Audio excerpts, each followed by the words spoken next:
Dr. Edwards, I am, by academic trade, a rhetorical scholar.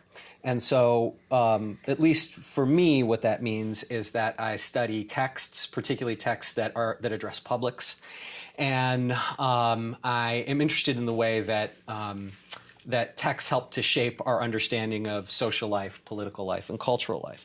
And so, one of the things that I, in particular, wanted to ask you about is Revolt of the Black Athlete.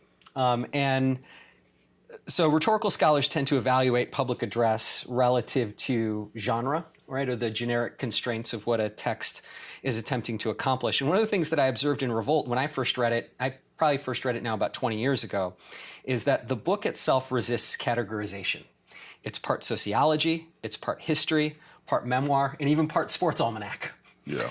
And what I'm wondering is if you can tell me a little bit about your purposes and motivations behind writing the book and some of the choices that your purposes and motivations entailed. It strikes me as a strategic document, and I wonder if you can talk a little bit about it.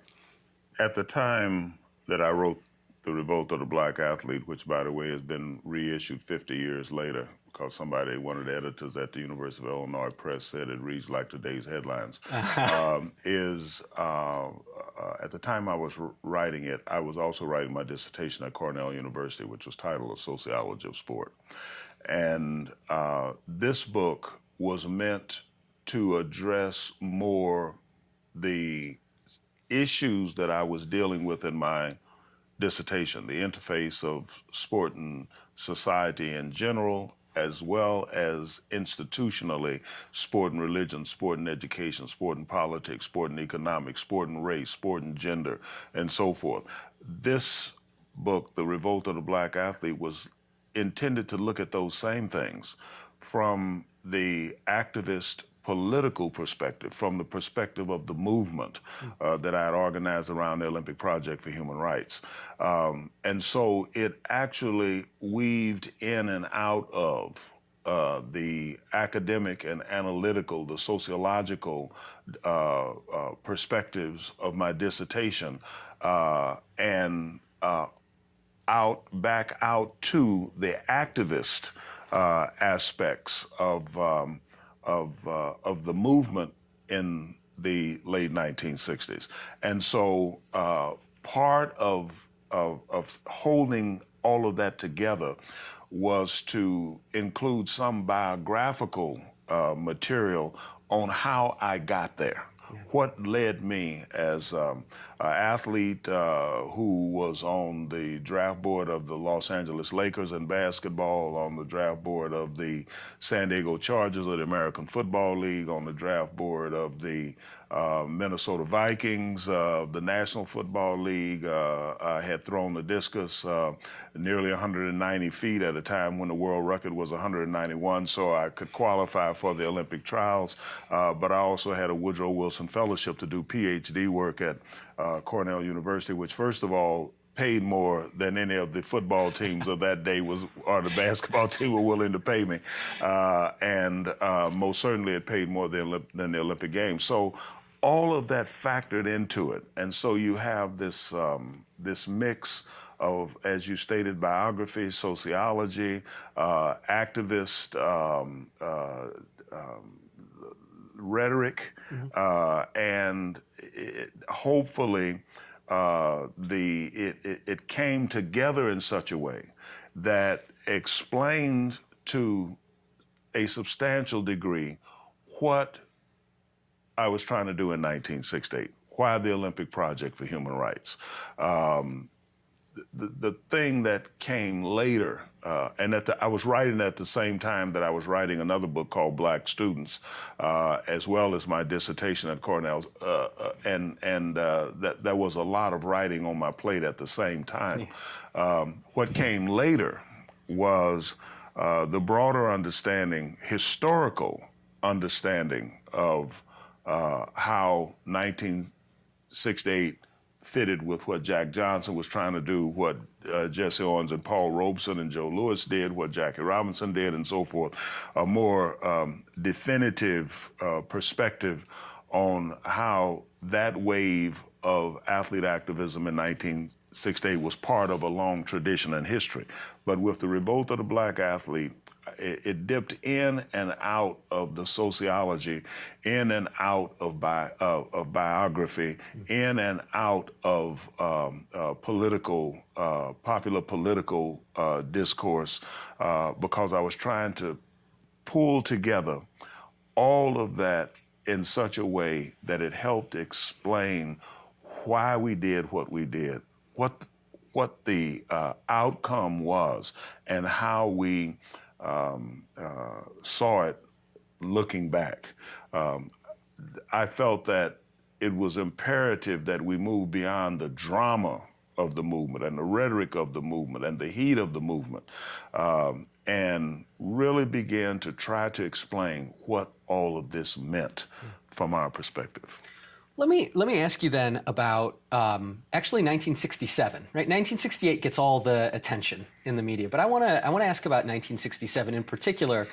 Having organized the football team to, I guess we can call it a strike, right? To strike in the game against UTEP, the rally on racism, and then the youth conference in Los Angeles that November. I wonder if you can just kind of give us a sense of what the energy of that moment is like. I mean, I think that some of us want to think that the energy of the contemporary era may feel the same, but if you can sort of tell us what it felt like to be there in the fall of 1967 as these ideas and the energy was coalescing. It was like walking onto the periphery of a field that you absolutely knew needed to be plowed because there was a critical harvest that had to be generated. I didn't know exactly how every step was going to go, but I had enough faith in what I was looking at to understand that I could figure it out along the way.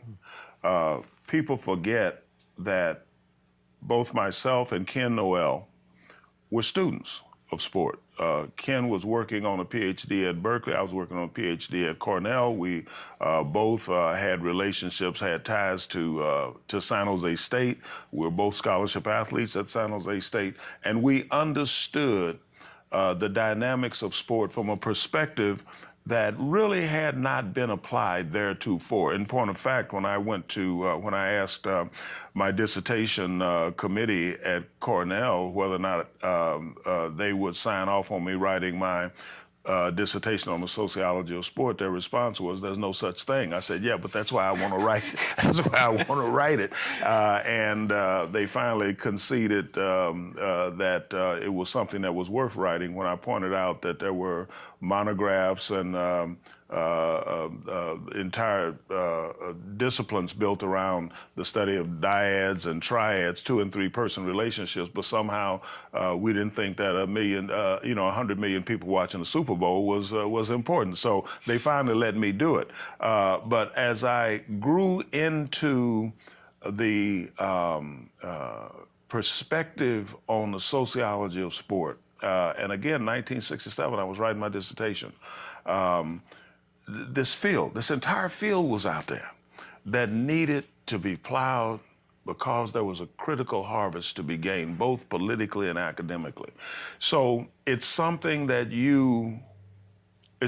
I did not feel was historic. It was something that I felt motivated to do. It was something that I thought critical on every level that I looked at, whether it was political. These athletes need to speak out. We need to speak out in the sports world about the things that are going on. And literally, I literally worked to bring what I was trying to do in line with what was happening more generally. So I joined the Black Panther Party and the protest against police violence that they were waging. I cultivated Dr. Martin Luther King, met with him to talk about the Olympic Project for Human Rights later. I most certainly aligned myself with Stokely Carmichael and H. Rap Brown and Angela Davis, who I still spend time with and talk to. So I saw the possibilities of sport, given the megaphone and the forum that athletes had, the megaphone and the forum that those who spoke on sports had. I felt that we had an obligation to move beyond the box scores. And so it's not something that it's something that you live through. It's not something that that you see the whole picture. What you see is a barren field with all kinds of possibilities and potentialities, and that is what keeps you going, along with the fact that there are so many interests that are opposing you, pushing against you, and ultimately you have to ask yourself why. If this is the Toy Department of Human Affairs, then why is the FBI on me the way that they are? If this is the Toy Department of Human Affairs, then why are all my colleagues saying, don't do that?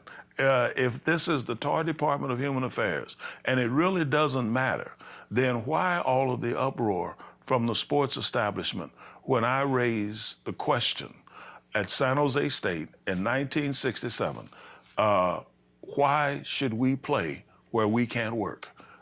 If they won't hire us as coaches, won't hire us as tenure track professors, won't hire us as ADs, then why are we here playing? And all of a sudden, everybody's trying to convince me that I'm insane when I raise that question. So when you talk about what that era was like,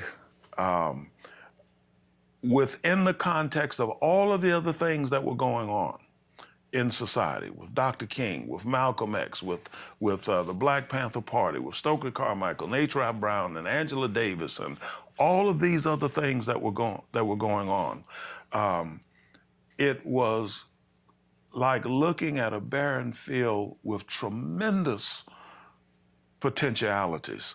And San Jose State was a textbook case of what was wrong, presented a textbook example of what the potential was to change things in a positive fashion. And shutting down that football game and getting the university to call a 3-day hiatus on everything, where they eliminated housing segregation, opened up hiring practices, hired a black coach in the athletic department, started an educational opportunity program to recruit black students and Latino students who couldn't dribble basketballs or run footballs up the field or throw a discus 190 feet.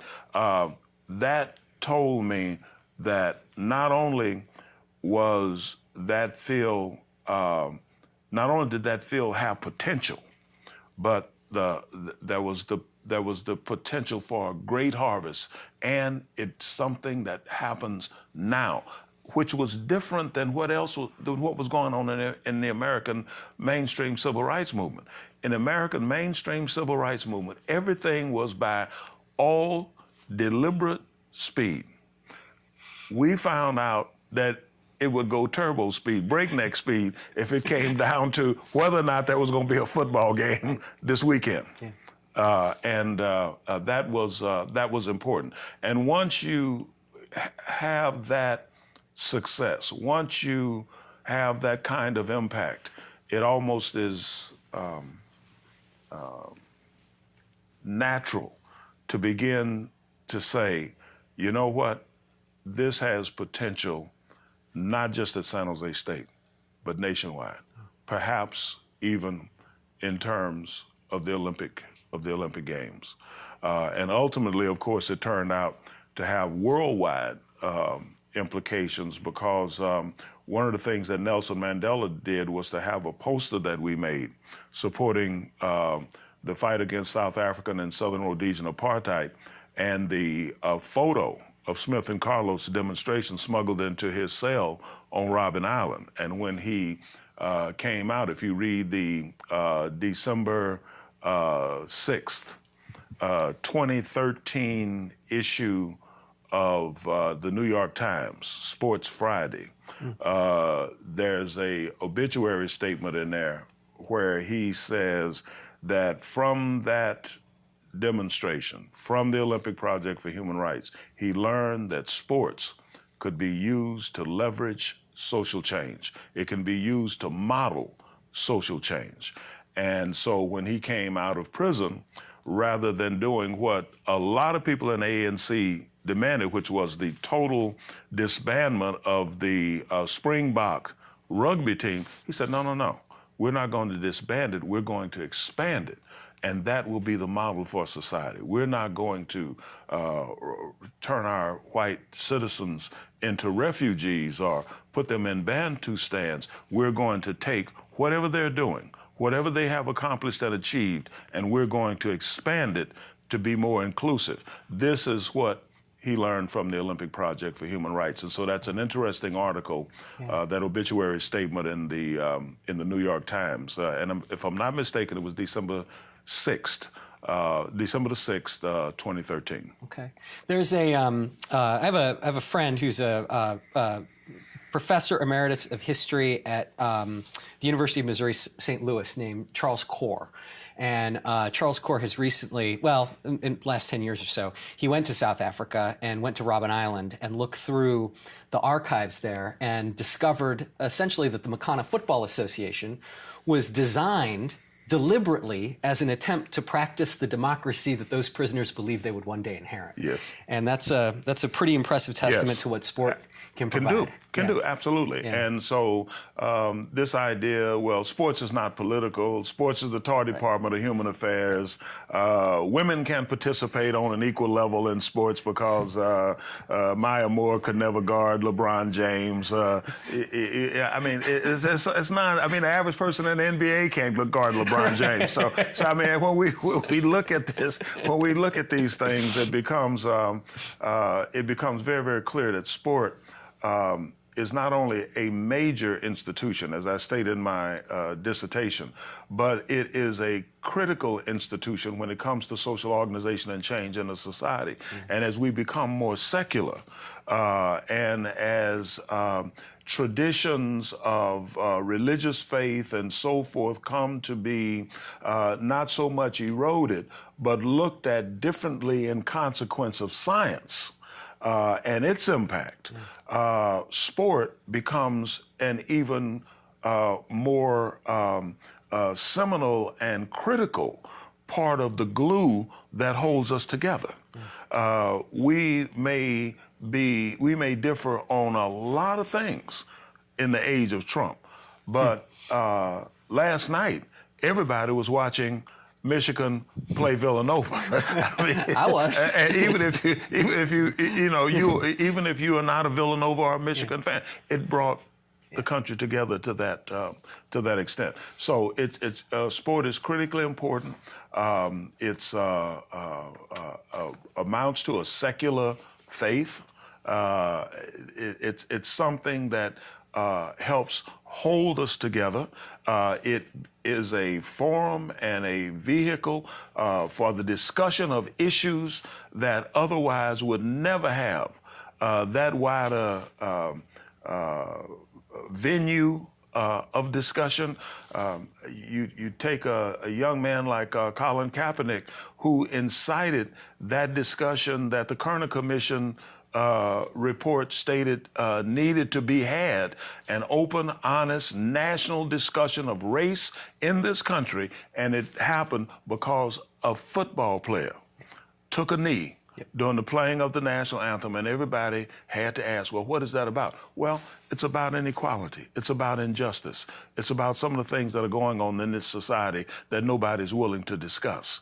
And all of a sudden, we had everybody from the President of the United States, Barack Obama, and not to speak of Mr. Trump, to people who shine shoes in the airport in Atlanta, garbage collectors in Fremont, California, and others saying, hey, what do you think about what Colin Kaepernick is doing? Well, once they raise that question, now you get into, well, why is he doing it?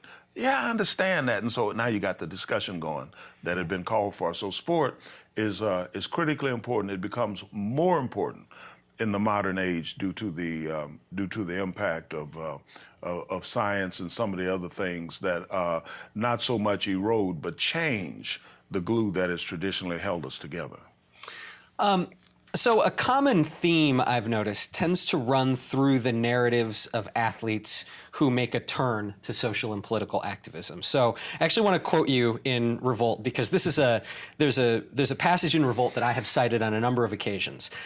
You write that athletes in the late 1960s responded to, quote, the heady artificial world of newspaper clippings, photographers, and screaming spectators, and the real world of degradation, humiliation, and horror that confronts the overwhelming majority of Afro-Americans. My research on Curt Flood revealed a similar narrative, right? So Flood talked about baseball players talking publicly about baseball in one way, but experiencing baseball in a different way. And I wonder if you can maybe address, so I really love the idea that, or I can appreciate the idea that in 1967 and 1968, that what was happening in San Jose produced a kind of cauldron that made activism, that made this activist moment possible. But I'm also wondering about the ordinary experiences of athletes and how that helps to produce an activist conscience.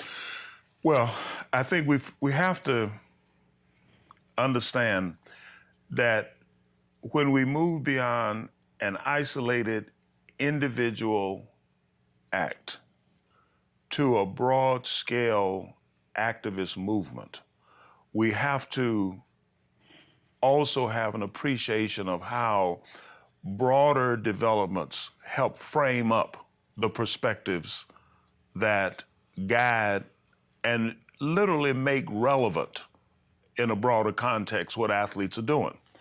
So if we go back to the first wave of athlete activism, it was really a struggle for legitimacy. So most of what they achieved happened in the foreign arena, owing to segregation. A basic premise of segregation being that blacks were so inferior, organizationally, intellectually, morally, physically, that they couldn't participate on an equal footing with whites in the athletic arena. And so you go back and you see that white boxers in Europe and America avoided Jack Johnson, but finally he wound up getting a fight with a Canadian in Australia, where he became the heavyweight champion of the world. Jesse Owens, greatest applause, even though he was acknowledged in the black press as the greatest schoolboy athlete of the 20th century to date. When he was in high school, the white press paid absolutely no attention to him until he went to Munich, again, in the foreign arena.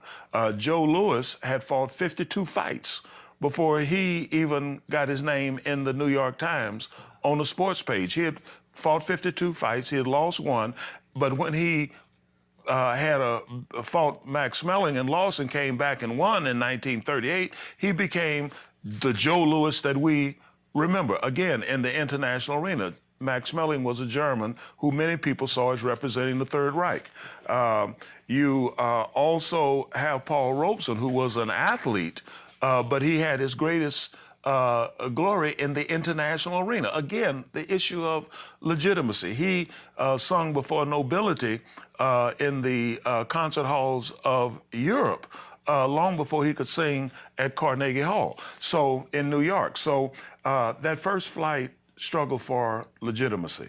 Then you had the post-World War II second wave of athlete activism with Jackie Robinson. They struggled for access. Jackie Robinson, Larry Doby.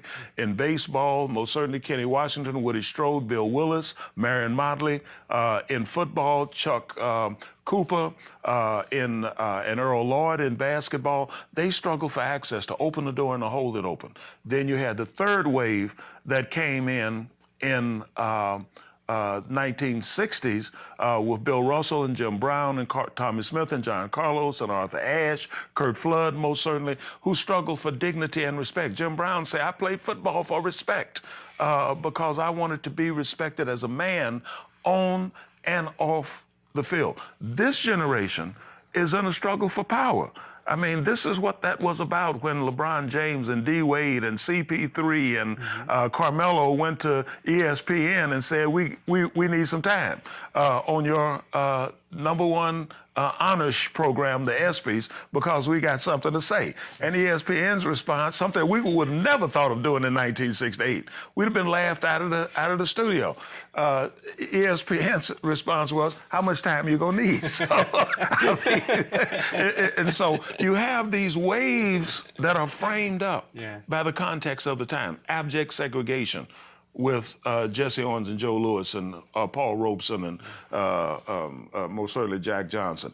The struggle for desegregation with Jackie Robinson and that group. Then the struggle for dignity and respect with Smith and Carlos and Arthur Ashe and Jim Brown and Bill Russell and Curt Flood. Then the struggle for power that they have today. All framed up by the context of the time. Segregation, the desegregation effort, the Black Power effort. Power ultimately is about human dignity. Was the Olympic Project for human rights. That's an issue about power, not for civil liberties, but about power. And now, today, the Black Lives Matter movement is framing up what these athletes are doing. Now, that is what distinguishes an individual act of activism from a social activist movement involving athletes, where there's a hiatus in those ideological movements that frame up this activism. Athletes can be active, but people say, well, what does that mean? So we see Wayne Collette and Vince Matthews, who demonstrated in 1972. But by 1972, Black Power was on the decline and the civil rights movement was virtually dead.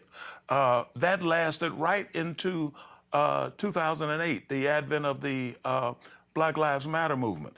Between 1972, 73, 74, and 2008, you could have not just people like Vince Matthews and Wayne Collette who demonstrate in Munich, and absolutely people, well, what the hell was that about? You know, because it wasn't framed up in any way. But you could have athletes come out and say, you know, Republicans buy gym shoes too. You can have athletes come out and say, I'm not a role model, and get away with it. And nobody says, well, you know, that's his individual right. What happens when you have the proper framing is that athletes tend to be compelled by social, political circumstances to join this fray, because that model has been set, actually going back to Jack Johnson. Even though that was not their intent, that was the impact of their actions in a situation of abject apartheid in America. In 1968, we formalized it because we were students of sport and society, and we could write a book like The Revolt of the Black Athlete. Well, I'm also thinking of like Craig Hodges, Craig Hodges, right? Who never had a frame. Mahmoud Abdul Rauf, right? Yeah. Vince Matthews, Wayne Collette, all of those athletes who never had a broad-scale ideological movement around them. It wasn't until Black Lives Matter came on the scene, and this is what Colin Kaepernick was interfacing with. This is what gave what he did legs. And of course, because of that broad framing, for example, of the Black Power movement in the late 1960s with the Olympic Project for Human Rights, with the thing at San Jose State where we shut the football down, it swept the country. And it wasn't that, and the FBI was convinced that I was going around the country inciting all of these athletes to make demands, to boycotts, to wear dashikis, to grow afros, and so on. It was this broader ideological context that people, that framed up sentiments that people had because of the circumstances that they found themselves in, even as outstanding athletes. It was up until the San Jose State movement in 1967, it was virtually unheard of in the post-Jackie Robinson era for athletes to rebel on these traditionally white campuses to rebel at the pro level because the abuse and the plantation structure of organization was just part of the price you paid in order to play in the mainstream. Yeah. And we were saying, no, that's not good enough. That's no good. Well, and one of the things that I think I discovered when doing some research on Curt Flood is that and this is certainly not Jackie Robinson's fault, but one of the things that the Jackie Robinson moment helped to produce, I think, is an expectation on the part of the white sports establishment, particularly among owners, that black athletes who have the opportunity to play ought to express gratitude. Tremendous gratitude and take the beating. Right. Whatever comes, it's just part of the price you pay. And the black press was complicit in that because one of the things that they did not want was for an athlete to rock the boat and tell the truth about what was happening in these locker rooms and on these campuses. And so in these pro ranks. And so the black press was complicit in that throughout the 1950s and into the 1960s, and some of the most vicious and virulent attacks against me were by black sports writers who were saying, why don't you do this the way Jackie Robinson did it? Why are you all doing it this way? Mm-hmm. I remember Howard Cosell had me and Jackie Robinson on his show because Howard Cosell, after the November 23rd, 1967 Black Student Conference in LA, where the Olympic Project for Human Rights was launched, Howard Cosell got on the phone that morning. It was like 2 o'clock in the morning out east when the 11 o'clock vote came in LA.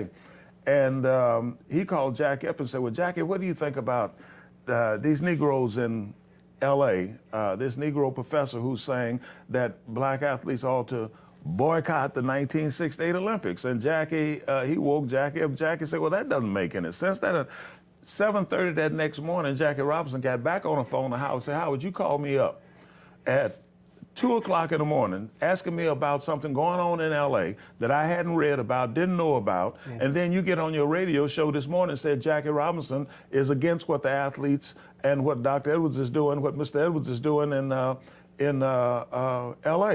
And Jackie said, you're talking about why don't they do things the way I did them? If I was a young athlete today, I wouldn't do things the way that I did them. It's a different era, and I support what these athletes are trying to do. I understand what they're trying to do. I understand what they're saying. So Howard, much to his credit, had me and Jackie on the show, and we actually had a conversation about the difference between 1946 and 47 and 1967 and 68.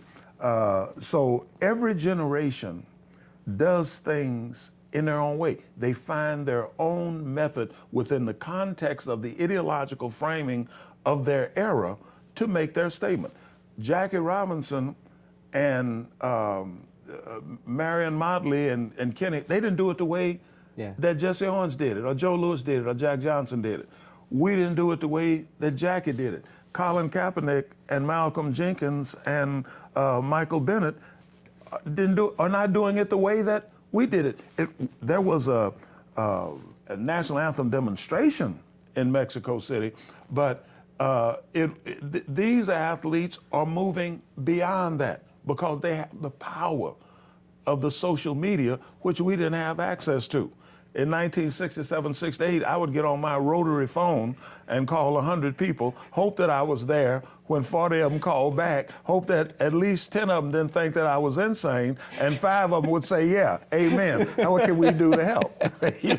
Now you get somebody, Steph Curry, reads something that the owner of Under Armour said, who he has a multi-million-dollar contract with, gets on the phone and says, I'm sorry, I didn't understand what you meant when you said Trump is a great asset. I'll go along with that if you take the ET off the end. You're going to have to explain this to me if I'm going to endorse your product. That very next day, the owner and CEO of Under Armour took out a full-page ad in the Baltimore newspaper bowing from the ankles and saying how much his words were taken out of context and he was misunderstood. That was like Charles Barkley when somebody asked him about something in his autobiography, he said, I was misquoted. Here's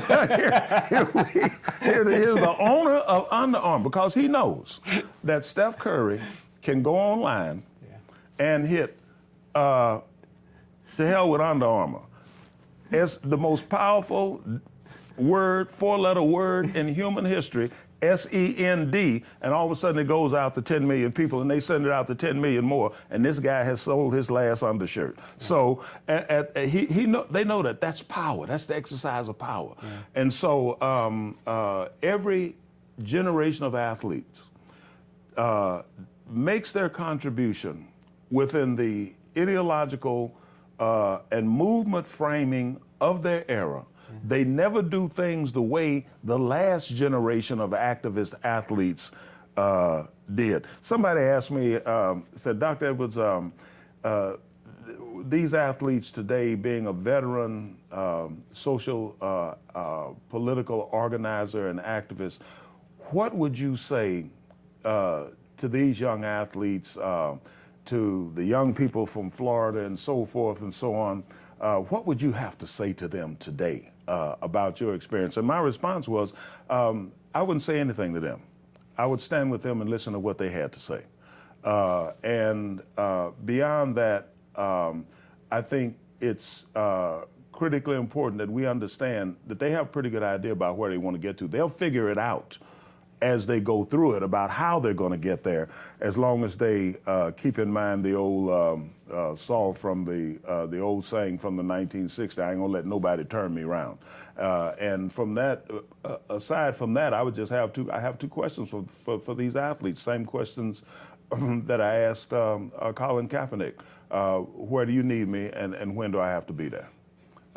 Beyond that, they're going to be just fine, and they're going to do it their way. Yeah. So let me. It's as if you've answered 10 questions I have without me having asked them. But I do want to ask about a particular moment last year. So right after Donald Trump, said, "Get the athlete off the field, you're fired," right? One of the things that happened was that the movement in the NFL, which looked like it may have been dissipating, was suddenly resurrected, right? Because athletes suddenly felt their jobs were at risk, right? At least that was part of my reading of what happened. And it occurs to me that as much as I think you're right about contemporary athletes really exercising their leverage, right, and leveraging whatever they can at every opportunity, that sports institutions and organizations are also getting a little bit more cunning in terms of the way that they're trying to steal or co-opt the energy of activism. And so I'm thinking, for example, of Jerry Jones kneeling with the Cowboys right before the ball game in October, and it also has me thinking a little bit about inside every social movement. Maybe, I'm sure as a sociologist you've studied this as well. Inside every social movement, there is a tension between the reformers and the radicals, the revolutionaries who want rapid change, and the reformers who are willing to sort of accept incremental changes. And I guess what I'm wondering is if you can speak a little bit to how the contemporary moment of athletic activism might be experiencing that tension between the reformers and the radicals, and some of the strategies that organizations and institutions use to steal, right, or to co-opt the energy of the activist moment. How that scenario plays out is largely determined by an interaction of traditional sports values and sentiments, the sensitivities of the particular cohort of athletes involved, the dynamics of the politics involved, this time going all the way up to the Oval Office, and what the options, the realistic options are. When Trump said, "Fire those son of a bitches," he crossed a line in African American society that goes beyond the role of the athlete or anything else involved in sports.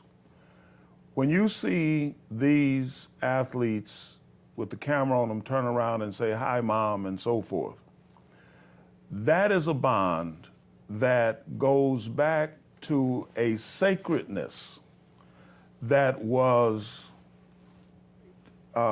formed during black enslavement, that lasted as men were discriminated against and women held the home and the community together. I mean, right up to this day, where people don't realize the extent to which it is black women that hold the black community together. That adulation of mom and grandmom and so forth is profound. So when you call somebody a son of a bitch, it's not the son that upsets them, it's that reference. And so when this morally malignant degenerate that has come to occupy the Oval Office made that statement, every black athlete, not just in the NFL, around this country reacted to it. Not only because he made it, but because who made it. And they saw themselves as either responding to that or violating one of the principal motivations for pursuing high performance: respect. That was such a statement of disrespect to them as athletes, as men. It violated one of the principal organizing concerns and motivations of an earlier era of movement. The Jim Brown, Bill Russell, Smith Carter, dignity and respect. But as an athlete, you play for respect. As Ronnie Lott used to say, the only thing I'm gonna leave this game with is respect. It's just like life. You've never seen a mansion or a bank, Brinks truck following a hearse. Only thing follows you to the cemetery is respect. And that is what you leave this game with. The respect of the people you played against, the respect of the people you played for, and the respect of the people that you played with. And when that respect is gone, you have to react. Whether it's on the field, whether it's a political thing, whether it's in the locker room, you have to react. And so that put these players in the position of having to say, okay, we're gonna make a statement about this. And because Trump had thrown the owners under the bus by making that statement, including the 8 who gave him millions of dollars, Jerry Jones, Kraft, and all of that crowd, Snyder, he made them choose between doing something, making a statement about that disrespect, or siding with Trump against their locker rooms under circumstances where that's their product. That is what they're putting on the field. That is what brings in the money. And so all of a sudden, these Trumpsters who are owners, even conservative owners who are not necessarily Trumpsters, but most certainly would never have been out there locking arms or taking a knee before or after the national anthem, all of a sudden they felt compelled to do that. This goes back to something much more fundamental than the movement. Now, in terms of splits in the locker room, I've never been in a locker room where there was a uniform disposition toward political issues. There is more difference between Ronnie Lott and this new athlete, that black athletes that's in the locker room of the NFL today, than there was between Ronnie Lott and Steve Young at the 49ers, a Mormon kid. Yeah. So there has never been any uniformity, most certainly not between generations, but even within a locker room. When something of the gravity, consequence, seminality of what Trump did impacts a locker room, it tends to bring people together in terms of what the limits are. A lot of people in the 49er locker room, and I've been with the organization for 31 years, supported Kaepernick, but they didn't choose to join him. Eric Reed supported him and joined him. Eli Harold supported him and joined him. After Trump made his statement, the coaches and the owners joined him.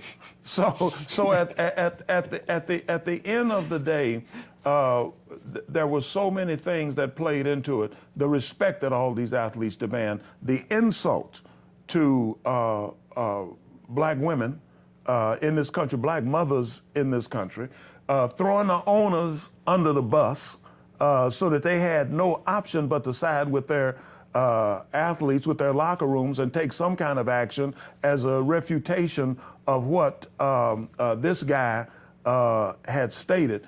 And then, of course, it all was framed up by the broader movement, Black Lives Matter movement, and the issues that were going on that initially had prompted and motivated the demonstrations of Kaepernick and other athletes around the league to begin with. And there was no way that they could, that Jerry Jones and what he did could be sorted out from that without him looking like a stone, complete, utter, disingenuous hypocrite. So all he could do was to take a knee before the anthem, then stand up and lock arms with his athletes. We're in this together, without making a statement or comment on it one way or the other.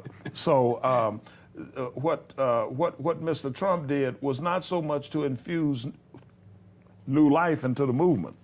These movements, by definition, are short-lived.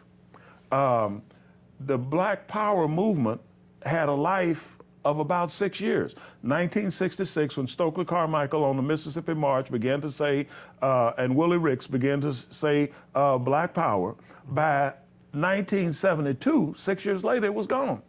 The Occupy movement, very short life. Before you knew it, they were occupying parks, and the police were going in and rousting them and locking them up and arresting them and everything. If they had went out and just threw some blankets out and passed out some bologna sandwiches, they would have called it a picnic rather than a protest. Nobody talks about Occupy now. The Black Lives Matter movement has an expiration date on it. Yeah. So it's not that the athlete protest movement was tailing off. It is following the logical evolution of movements, which tend not to be centrally led, managed with centralized specific goals, as Black Power was, and so it tends to dissipate and disperse all over the place, and as it does, it thins out, and eventually it simply evaporates as other things emerge, other movements in particular emerge, or nothing emerges. People get movement fatigue, and they simply evaporate like the morning mist before the rising sun. The same thing will happen with Black Lives Matter. I do want to ask you real quick, just if you could, just really for my own benefit, what you have at the Institute for the Study of Sports Society and Social Change, because I would love to come and spend some time there. We are putting together a structure that will do a lot of the kind of work that I've been doing for the last 60 years. The effort is to create a structure and a network of institutes around the country. We've already, we're networking with the University of Massachusetts, Vanderbilt, Ohio State, Stanford, a number of other schools which have sports-focused institutes. And what we want to do is to be able to bring rational analysis, sociological perspective, historical perspective to things not only as they are emerging, but things that we already see well this side of the sports political horizon. For example, one of the things that we're tracking is the impact of the attacks on Roe v. Wade and Planned Parenthood and how this is going to impact women's sports. We know that Title IX was in 1972, but what people don't acknowledge is that Roe v. Wade was in 1973, which gave the schools that were giving scholarships to women athletes in September some assurance that they would be around to play in the Final Four in March, that they'd be around for the NCAA championship track and field meet in June, that they'd be around to play in the softball tournament or in the volleyball tournament or in the swim event. And so these attacks, the draconian steps that have been taken in Mississippi, in North Carolina, in Texas, we're looking at the women's athlete pool.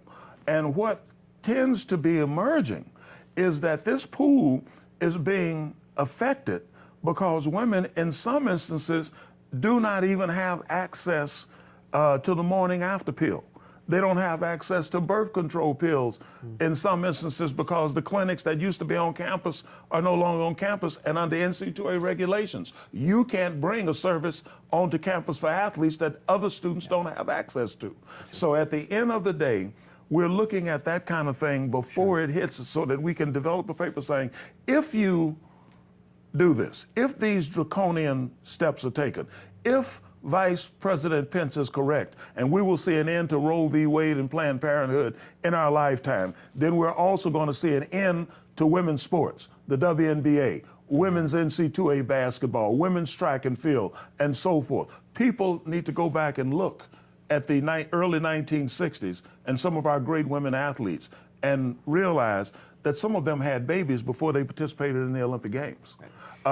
So this portends an end to women's sports. Title IX alone will not get it done if they cannot plan when they want to start their families. Another thing that we're looking at, the NFL, in order to get around the concussion issue, is dealing with flag football. They're instituting flag football because so many cities say until athlete is 15 years old, they shouldn't play contact tackle football. Well, we're looking to see if that's possible. One of the things that we know, one of the reasons that American football has not been able to offshore athlete development like baseball and basketball is that you got to grow up taking those hits. You got to know that if you're engaged with a guy here, and can see 5 others in front of you, there are 5 more somewhere, and one of them may be coming from this side. So you got to kind of understand that intuitively because you don't have time to think. And the higher you go, the faster the game is. So you have to grow up taking those hits. You have to have an instinct about that collision football. And there's only so much hitting that you can take out of football. Before it ain't football. Before it's no longer football.